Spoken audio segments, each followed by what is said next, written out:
Olá, seja bem-vindo, seja bem-vinda.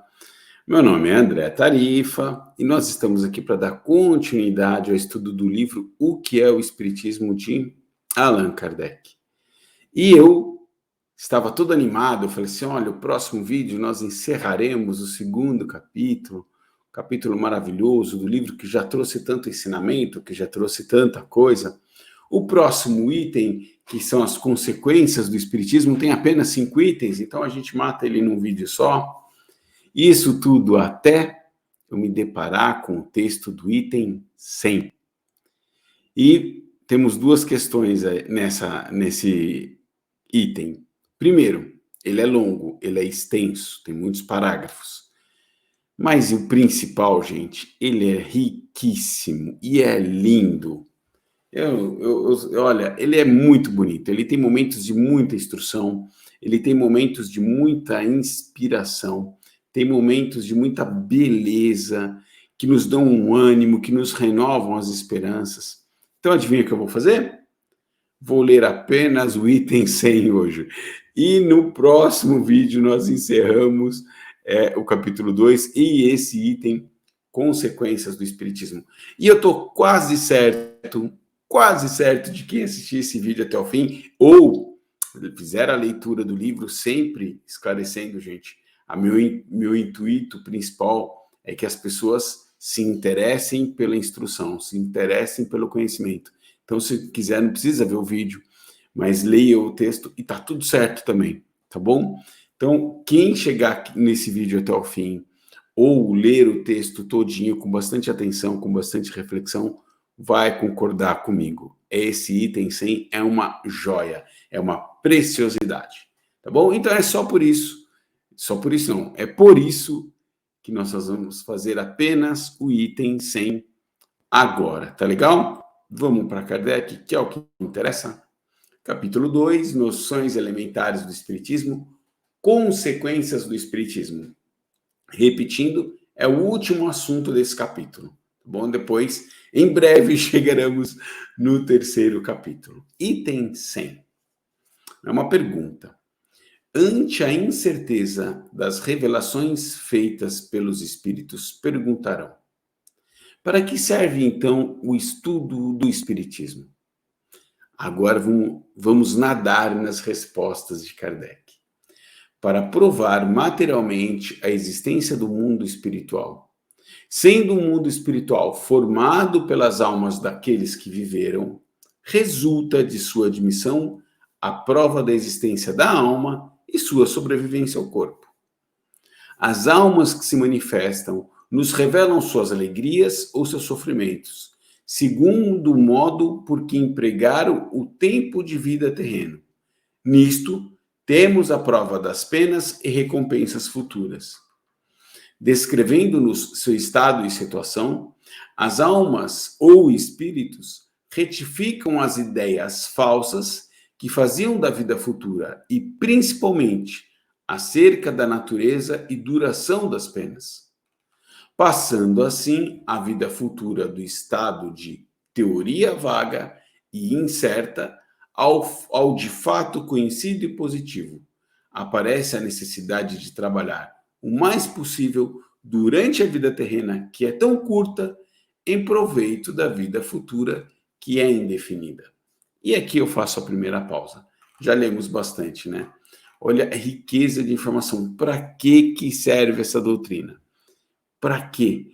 Ele diz assim na pergunta, né? Diante das incertezas, é porque nada é muito certo, nada é muito definido. Na individualidade de cada um, o destino, o que cada um viverá agora e na vida futura, depende de cada um. Não tem receitinha pronta para ninguém, não tem fórmula. Então, diante disso, para que serve a doutrina? E aí ele comenta, com esses pequenos parágrafos, isso aqui é o começo só do texto, tem muito mais coisa ainda. Primeiro, prova-se a existência desse mundo material, desse mundo espiritual, a existência do mundo espiritual. A gente consegue mostrar que ele existe de verdade. A gente consegue mostrar o valor do tempo, o valor do tempo, que o tempo não é mais só o tempo da carne, é o tempo indefinido da vida que seguirá, a vida que nós vamos viver espiritual, ora na matéria, ora no mundo espiritual. Nós estamos vendo que espíritos existem e os espíritos são exatamente como nós somos aqui. Desconstruiu-se a imagem da vida futura que até então nós vínhamos aprendido, de céu e de inferno, de anjo e de diabo. Acaba tudo isso. O que esses espíritos vêm contar para a gente é o seguinte: olha, a vida aqui continua, nós não somos em nada diferente do que éramos quando eram encarnados, só que aqui, e aí vai a dica espetacular, dica de 1 milhão, como falam por aí, a dica de 1 milhão. Só que aqui, do lado de cá, nós conseguimos enxergar as consequências da vida que nós vivemos na Terra. E aí, o que esses espíritos fazem? Vêm aqui e contam para a gente. E ao contar para a gente, faz com que nós que temos contato com essa doutrina, passemos a valorizar muito mais o uso do nosso tempo aqui. O que nós fazemos aqui? Qual a consequência do que nós fazemos? É muito amplo, é o tal da causa e efeito, né? São as reações dos nossos atos. Isso é de um valor enorme, porque nisso está o que nós viveremos no futuro. Isso é tão lógico, gente, porque assim, a decisão que eu tomo hoje já tem consequência amanhã na minha vida encarnada mesmo, não é verdade? Eu posso decidir a partir de hoje, por exemplo, não tomar banho. Pronto, a partir de hoje o André não tomará mais banho nem escovará os dentes. Em 1 semana, em 2 semanas, as consequências, primeiro, no segundo, terceiro dia, que a turma que está em volta de mim já não vai estar aguentando muito. Mas em 1, 2 semanas, as consequências de saúde já aparecerão. Claramente aparecerão. Se eu mudar e mexer na minha alimentação, a mesma coisa, para melhor ou para pior. O que se dirá dos nossos hábitos morais, dos nossos hábitos de comportamento? Quantas consequências boas ou ruins virão dos nossos atos? Olha que fantástico, é tão simples, mas é tão maravilhoso ao mesmo tempo, porque isso é justiça divina na sua perfeição, na sua harmonia. E até então o que se tinha era um Deus, entre aspas, punitivo, cruel, que só dava apenas uma chance de vida para as pessoas, né? Olha, você só vai viver essa encarnação e ai de você se não fizer direitinho, porque se não fizer, vai para o inferno. Para a eternidade, não tem outra chance. Se for bacana, vai para o céu, também para a eternidade. Olha que chatice, que injustiça tem nisso. Porque nós, encarnados, não temos as mesmas oportunidades, não é verdade? Quem nasce com condições materiais melhores, num país com mais estrutura, tem mais chance de ter sucesso, com mais instrução, tem mais chance de ter sucesso, seja lá o que sucesso for, né? Porque se for só sucesso material, também não adianta de nada. Ao passo que alguém que nasce no meio do nada, em um lugar de muita necessidade, e que passa privações básicas desde o princípio, poxa, quantas chances essa pessoa tem na vida? Então, o mundo é muito desequilibrado para que existisse apenas muito bem, vai para o céu, ou muito mal, vai para o inferno. A vida é cheia de nuances, cheia de diferenças. Então, de cara, a principal, não sei se é principal, mas a primeira consequência que Kardec nos mostra aqui do Espiritismo é essa: a absoluta e perfeita justiça divina, a existência desse mundo material e as consequências dos nossos atos. Só o comecinho, hein, gente? Só o comecinho. Vamos voltar aqui para o Kardec. Suponhamos que um homem de 20 anos tenha certeza de morrer aos 25 anos. Que fará ele nestes 5 anos que lhe restam? Trabalhará para o futuro? Certamente que não. Procurará gozar o mais possível, acreditando ser uma tolice submeter-se a fadigas e privações sem proveito. Se, porém, ele tiver a certeza de viver até os 80 anos, seu procedimento será outro, porque então compreenderá a necessidade de sacrificar alguns instantes do repouso atual para assegurar o repouso futuro, durante longos anos. O mesmo se dá com aquele que tem a certeza da vida futura. A dúvida relativamente a esse ponto conduz naturalmente a tudo sacrificar aos gozos do presente. Daí ligar-se a excessiva importância aos bens materiais. A importância que se dá aos bens materiais excita a cobiça, a inveja e o ciúme, do que tem pouco contra aquele que tem muito. Da cobiça ao desejo de adquirir, por qualquer preço, o que o vizinho possui, o passo é simples. Daí os ódios, as querelas, os processos, as guerras e todos os males engendrados pelo egoísmo. Vou fazer mais uma pausa aqui. Aqui Kardec nos mostra então a questão do ponto de vista material, né? Pelo menos assim que eu entendi, hein? Vocês têm toda a liberdade de entender diferente e depois escreve aqui no comentário, ô André, você entendeu tudo errado. Uma coisa é eu saber, eu tenho 20 anos, adorei o exemplo que ele deu, hein? Então vou repetir, tá bom? Eu tenho 20 anos e sei que morrerei aos 25.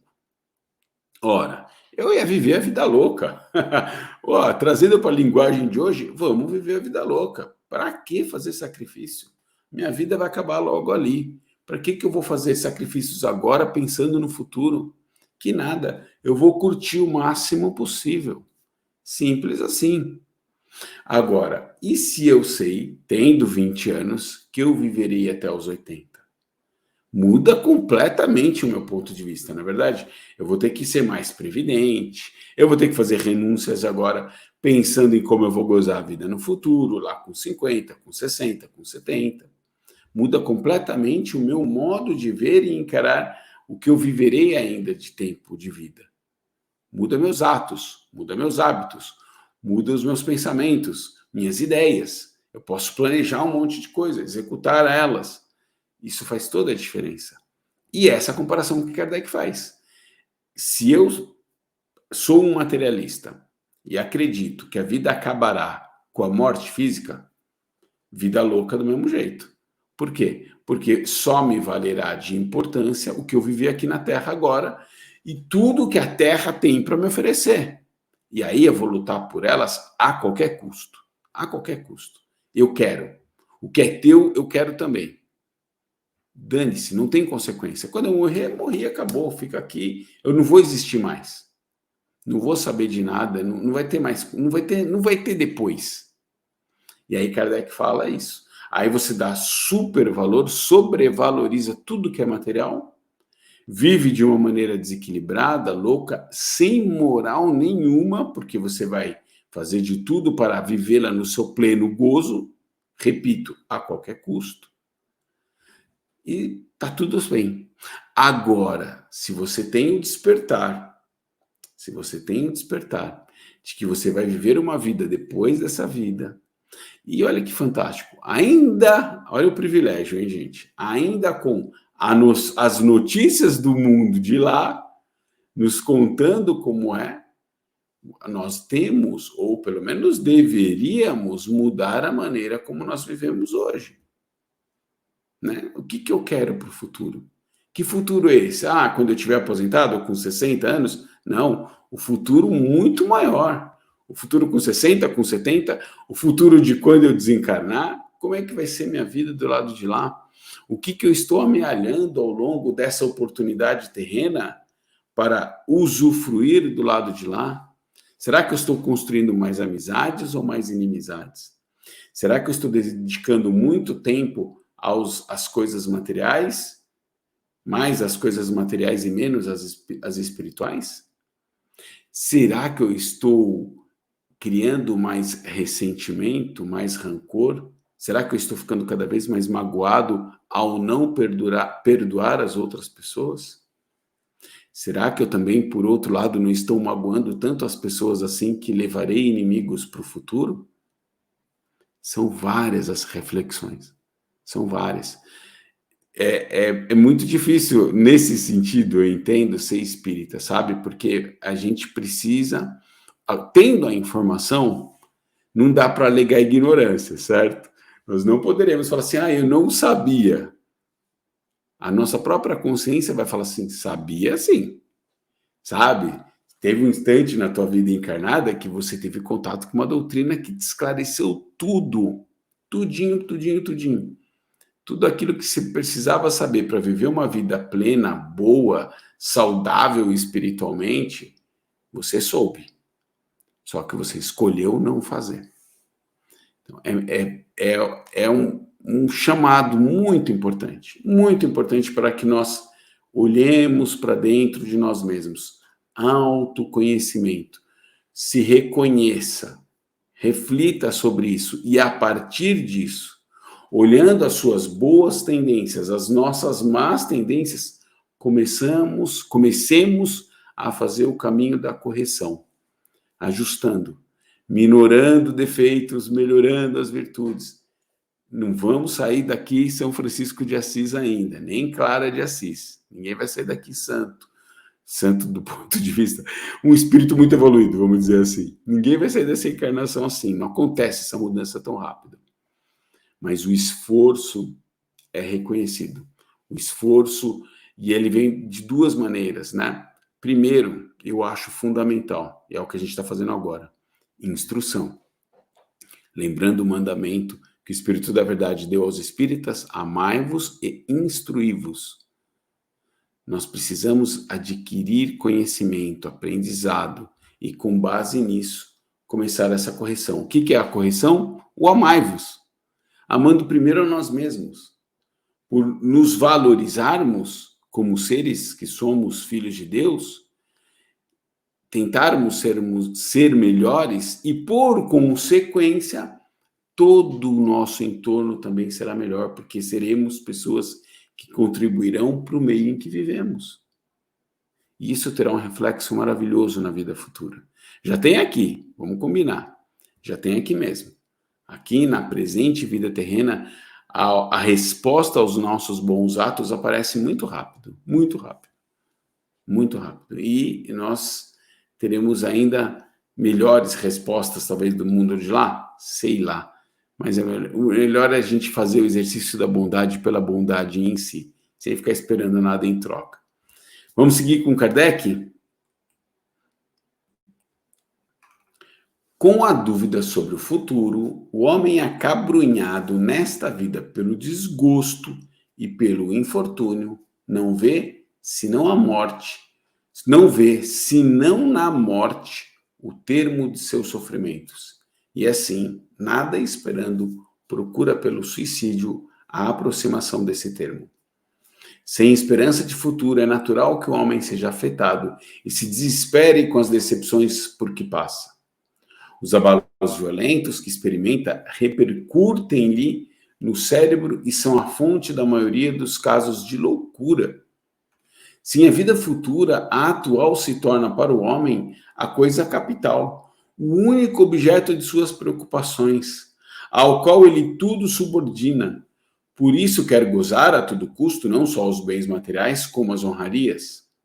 Aspira a brilhar, a elevar-se acima dos outros, a eclipsar os vizinhos por seu fausto a posição.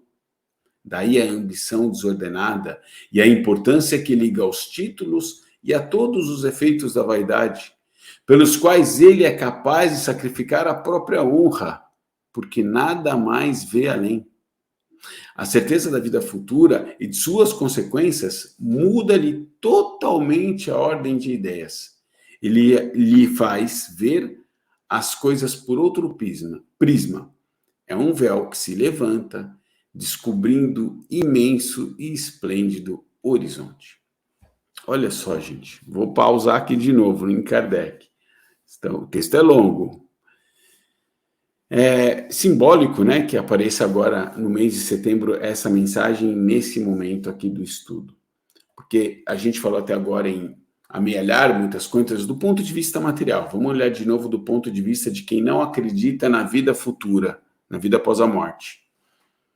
Para aquele que vive em aflição, para aquele que vive em dor, para aquele que não consegue achar que está alcançando o sucesso na vida do ponto de vista material, o que resta para ele? Pensar na morte. A vida dele é um horror, ele só vive em dor, em sofrimento, em aflição. Não consegue acessar os bens materiais que lhe trariam algum conforto. O que ele pensa? Então, como a vida acaba com a morte, eu tenho o poder de acabar com ela mais cedo, ao me matar, ao cometer o suicídio. Inútil e desnecessário, inútil não, mas é desnecessário dizer as consequências de um ato tão violento contra a lei natural, de pôr fim à própria vida. Todos nós já conhecemos, e como não é tema daqui desse estudo, não vou me aprofundar. As consequências morais para o espírito que chega nesse ponto, elas existem e são sérias, e são profundas, e causam ainda mais dor e ainda mais sofrimento para quem cometeu. Se já estava com dor e sofrimento antes, já estava com aflição antes, ele aumenta sobremaneira esse seu sofrimento ao descobrir-se vivo do outro lado e com um agravante de ter cometido um ato tão terrível contra as leis naturais, contra a lei divina. Então, olha outro ponto fundamental para o espiritismo. Não quer dizer que o espírita não possa cometer o suicídio. Infelizmente acontece. Infelizmente acontece.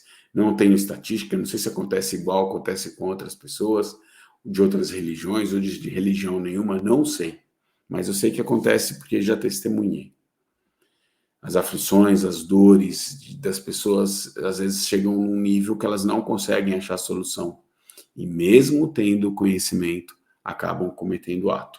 O que não nos cabe também nenhum tipo de julgamento. Escutei muito lá no começo a seguinte afirmação: ah, mas ela era espírita, como é que ela fez isso? Não me cabe julgar e não cabe a ninguém julgar. Mas acontece. Mas acredito também que de fato com esse conhecimento na posse de verdade, é mais difícil pensar nisso, vamos dizer assim, porque você sabe da consequência. Você pode até cometer, mas sabendo. Então, você vai talvez lutar mais para evitar. Talvez, não sei. Mas são vários agravantes e vários atenuantes na vida de cada pessoa. Por isso que não tem fórmula certa. Não tem receita, não tem bula para a vida. Cada um tem a sua, cada um tem as suas dificuldades, cada um tem os seus bons momentos e tudo de acordo com o que o ombrinho aqui aguenta. Aí nós vamos pensar nos atos e nas consequências dele. Causa e efeito, né? Causa e efeito. Vamos seguir com Kardec? Deixa eu ver se eu não me parei aqui no lugar errado, né? Ele já estava voltando o texto aqui. Achei! Diante da infinidade e grandeza da vida de além-túmulo, a vida terrena some-se como um segundo na contagem dos séculos, como grão de areia ao lado de uma montanha. Tudo se torna pequeno, mesquinho, e ficamos pasmos de haver dado importância a coisas tão efêmeras e pueris. Daí, no meio dos acontecimentos da vida, uma calma, uma tranquilidade, que já constituem uma felicidade, comparadas às desordens e tormentos a que nos sujeitamos com o fito de nos elevarmos acima dos outros. Daí também, para as vicissitudes e decepções, uma indiferença, que, tirando todo motivo de desespero, afasta numerosos casos de loucura e desvia forçosamente o pensamento do suicídio. Com a certeza do futuro, o homem espera e se resigna, e com a dúvida perde a paciência, porque nada espera do presente. Olha que legal. Eu acho que eu vou até reler uns pedacinhos aqui, né? Li mais um trechinho do texto, que é uma sequência natural do texto anterior, falando sobre o suicídio e sobre o ponto de vista limitado de quem vê a vida só na vida terrena, no tempo terreno. Aí ele fala: diante da infinidade e da grandeza do além-túmulo, essa vida aqui, ela some. E ele usa uma palavra forte, some, mas na verdade ela toma a proporção exata que ela tem, gente. A nossa vida de 100 anos agora, de 80 anos agora, de 60 anos agora, diante dos milênios que vivemos e que viveremos, ela é um instante. E aí é que é importante a gente relativizar as coisas às quais nós damos valores, tanto as positivas quanto as negativas. Às vezes a gente dá muita importância para coisa efêmera, que não vale nada diante desse quadro gigantesco que se vislumbra a vida do espírito. Para que dar determinada importância para uma questão material que, se você desencarnar depois de uma semana, você não levou para lugar nenhum, você desgastou à toa. A mesma coisa vai valer para os problemas, a gente vai ver. Então, ele diz nessa hora que uma certa calma e uma tranquilidade já pode tomar conta do nosso espírito. E ele chama isso de felicidade. Ele constitui um certo tipo de felicidade. Construir essa fortaleza íntima que nos mantém mais serenos ante as coisas positivas e negativas da vida, Kardec chama aqui de um tipo de felicidade. Porque nós nos excitamos demais com o que é bom e também com o que é negativo. E a serenidade, a paz, a calma, a tranquilidade que essa visão geral nos traz, ele chama de felicidade. Eu achei muito legal isso. Agora, do ponto de vista das questões negativas, daí, no meio dos acontecimentos da vida, né, nós também relativizarmos as desordens, os tormentos, né, essas coisas às quais nós nos sujeitamos para tentar nos elevar acima dos outros, né, as decepções, os problemas, os desafios. A gente passa a dar menos bola para essas coisas. E aí tem menos chance, voltando no assunto anterior, de primeiro ficar louco, né? A questão da loucura também aí passei um pouco superficialmente por ela no texto anterior. A questão da loucura também é sério, porque nós podemos nos desequilibrar a tal ponto de perdermos assim o nosso senso, a nossa razão, e de maneira que nos impeça um bom convívio social. E a segunda coisa, o pensamento de suicídio. Se nós relativizamos as dificuldades, os problemas, as vicissitudes só tem no Espiritismo, né? Eu adoro essa palavra, porque eu não leio essa palavra em lugar nenhum, só dentro da doutrina, mas são os problemas, as vicissitudes são as dificuldades, os desafios que a vida apresenta, as provas, as expiações. Se nós temos esse vislumbre, a gente tem o véu que nos separa do mundo espiritual, muito bem, a gente dá uma abertura nesse véu, olha a vida espiritual, e a gente olha para cá e relativiza, ou deveria relativizar essas coisas. Me lembrou a mensagem que Kardec não, que Chico Xavier falava muito, né, porque ele recebeu como recado de Maria, mãe de Jesus, ele falou assim para ele, isso também vai passar. Então, eu acho que nós podemos guardar essa mensagem diante desse texto aqui de Kardec. Até agora, hein? Só até agora. Diante das dificuldades da vida, entendendo que essa vida é um momento dentro da eternidade, guardemos a serenidade, porque isso também vai passar.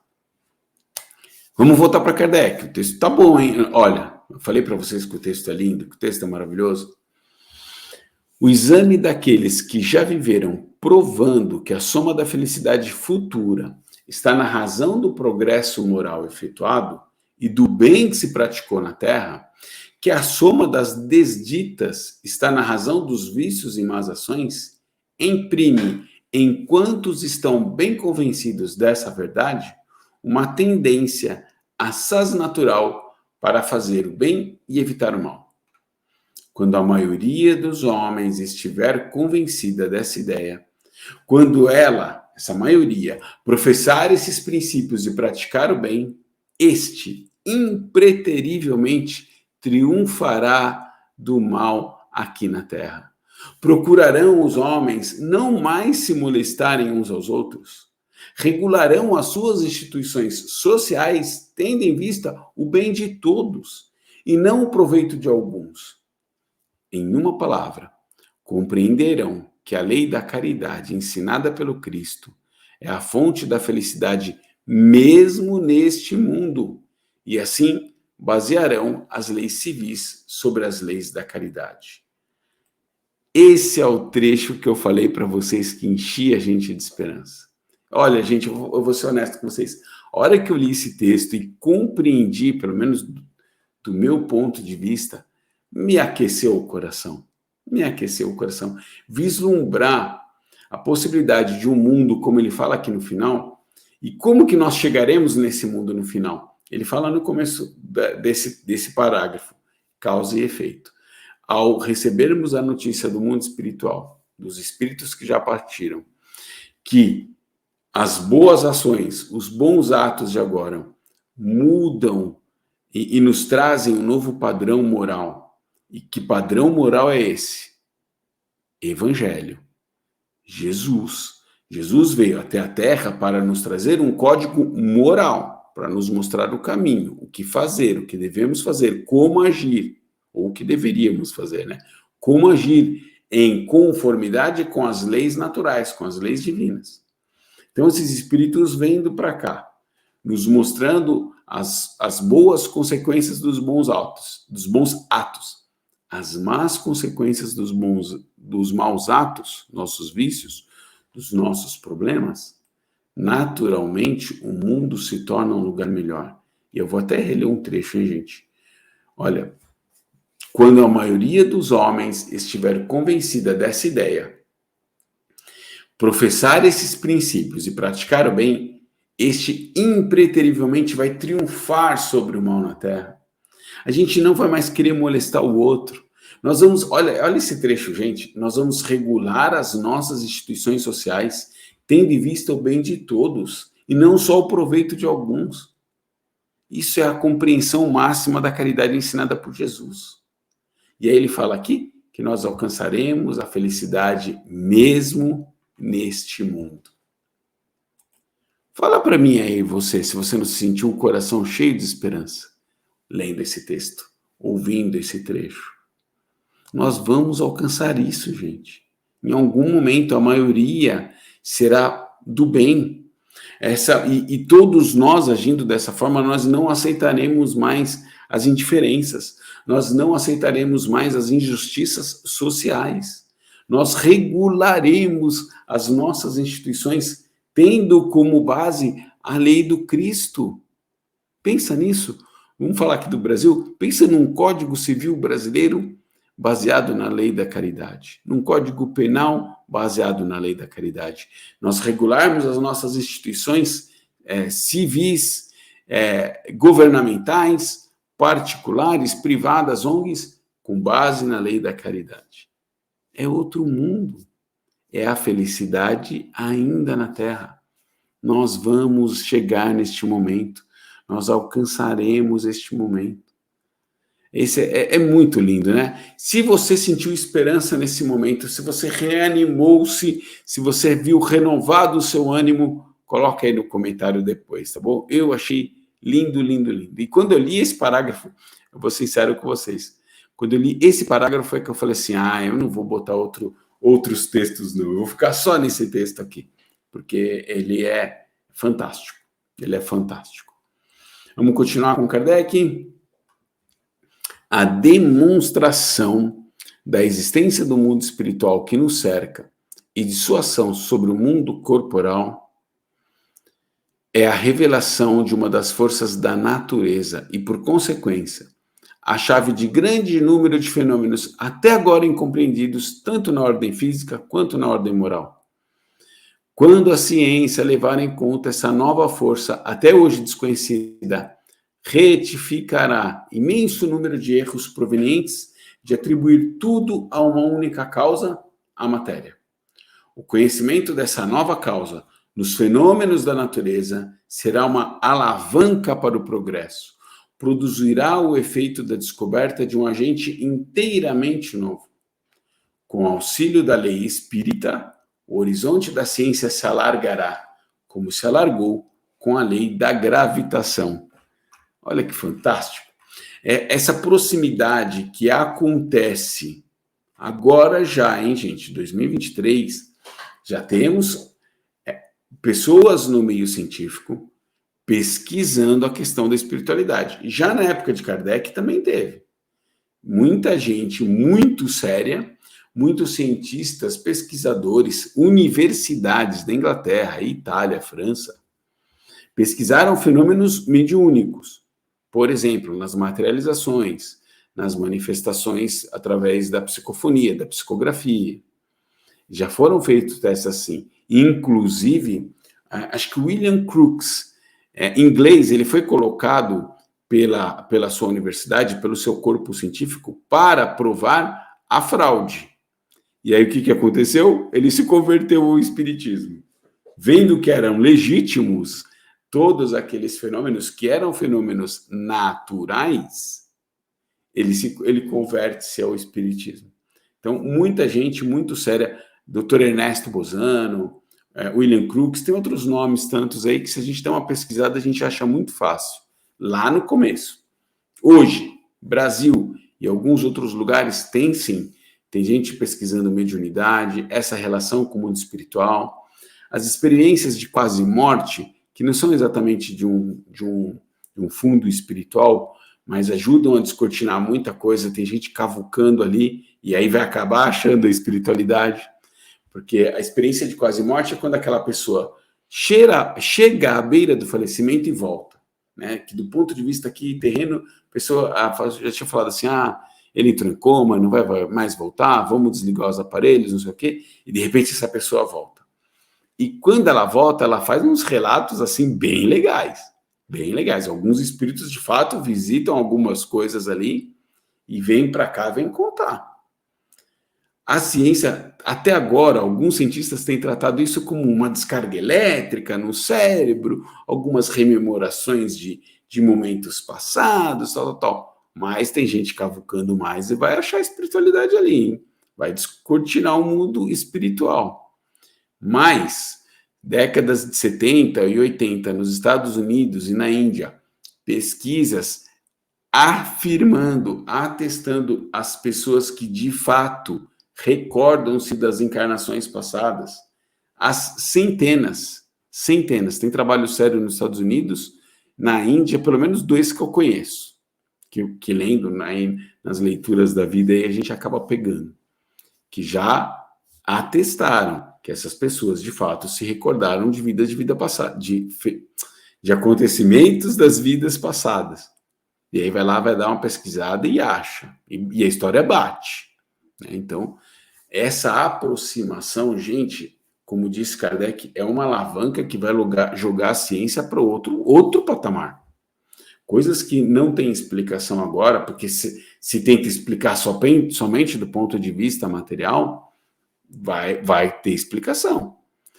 Então, olha, é um outro momento. E está chegando, hein? E está chegando. Não nos assustemos, porque está chegando. Vamos caminhando para o final? Nossa, eu li tanta coisa aqui que às vezes eu também perco no texto. Quando do alto de suas cátedras os sábios proclamarem a existência do mundo espiritual e sua participação nos fenômenos da vida, eles infiltrarão na mocidade o contraveneno das ideias materialistas, em vez de predispô-la à negação do futuro. Nas lições de filosofia clássica, os professores ensinam a existência da alma e de seus atributos, segundo as diversas escolas, mas sem apresentar provas materiais. Não parece estranho que quando se lhes fornecem as provas que não tinham, eles arrepilam e classifiquem de superstições? Uma pergunta que ele provoca aqui. Não será isso mesmo que confessar a seus discípulos que eles lhes ensinam a existência da alma, mas que, de tal fato, não tem prova alguma? Quando um sábio emite uma hipótese sobre um ponto da ciência, procura com empenho e colhe com alegria tudo o que possa demonstrar a veracidade dessa hipótese. Como, pois, um professor de filosofia, cujo dever é provar a seus discípulos que eles têm uma alma, despreza os meios de lhes fornecer uma patente demonstração. E fim do item 100. Agora falando sobre filosofia, alma e universidades. Quando os sábios chegarem nesse ponto de conhecimento, e aí ele traz para as cátedras, né? Ele traz para os bancos escolares. Os filósofos, as diversas escolas de filosofia, nos falam da alma, nos falam do espírito que anima o corpo. Cada um do seu jeito, cada um na sua tendência, mas todos eles falam. E aí Kardec questiona, como é que eles vivem falando da alma, mas na hora que se lhe apresenta uma prova material, cientificamente comprovada, positivista, de que a alma existe, eles vão negar esse conhecimento? Vai continuar falando só da teoria quando você já tem a prática que prova? Olha que mudança que seria isso, gente. Se na hora que a gente for aprender filosofia, aprender uma filosofia de um ponto de vista espiritual, de um ponto de vista onde a gente tira essa cortina que divide matéria e espiritualidade, o conceito e a filosofia mudariam completamente. Como que você vai ficar falando de alma só na base teórica, que é o que se tem feito até hoje? Tem. Tem. E aí por isso que se tem diversas interpretações, né? Diversas escolas. Alma em determinada filosofia, corrente filosófica é uma coisa, em outra é diferente. Tem alma até do ponto de vista material, eu estudei isso há pouco tempo, está lá na introdução do Livro dos Espíritos. Para os materialistas, existe também uma alma material, olha que doido. E que essa alma morre quando morre o corpo. Então, imagina, diante dessa possibilidade de comprovada relação com o mundo espiritual, a sua existência, primeiro de tudo, a existência. E essa relação, nós sabemos que a alma de fato existe e que ela vive no mundo espiritual. Como eu ouso comparar, na teoria de Platão, vive no mundo das ideias. O mundo das ideias é o mundo do ideal. Daí que até que a gente excluiu, da gente trouxe para o nosso vocabulário a tal do ideal. O ideal é aquilo que acontece no mundo das ideias, segundo Platão, que não é o que acontece aqui. Então, todos eles, nas suas escolas filosóficas, nos falam dessa vida espiritual, através do estudo da alma. Está na hora deles aceitarem o mundo espiritual tal qual é. E aí, gente, muda tudo. Muda tudo. Muda, e já muda da mocidade. Eu achei muito bacana ele falar isso no começo dessa parte do texto, né? Porque já nos bancos escolares, as crianças e os jovens já vêm com esse conceito formado dentro de si da espiritualidade, da vida que segue, do espírito que é ora matéria, que ora está na matéria, animando um corpo material, e ora está no mundo espiritual. Certo, gente? Olha só.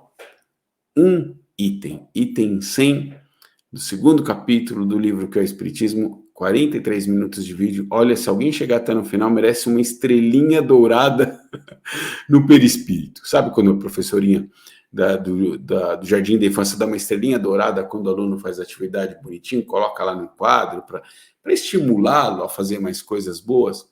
Quem assistir esse vídeo até o final merece uma estrelinha dourada. Pode escrever no comentário aí também. Quero a minha estrelinha dourada, porque eu tive paciência de estudar esse texto através desse vídeo até o final. Tá bom? Semana que vem, eu juro, semana que vem nós encerramos o capítulo 2. Estudaremos os 4 itens seguintes desse assunto, consequências do Espiritismo. Mas eu não sei vocês, eu achei esse item 100 maravilhoso. Beijo no coração de quem fica e até a próxima.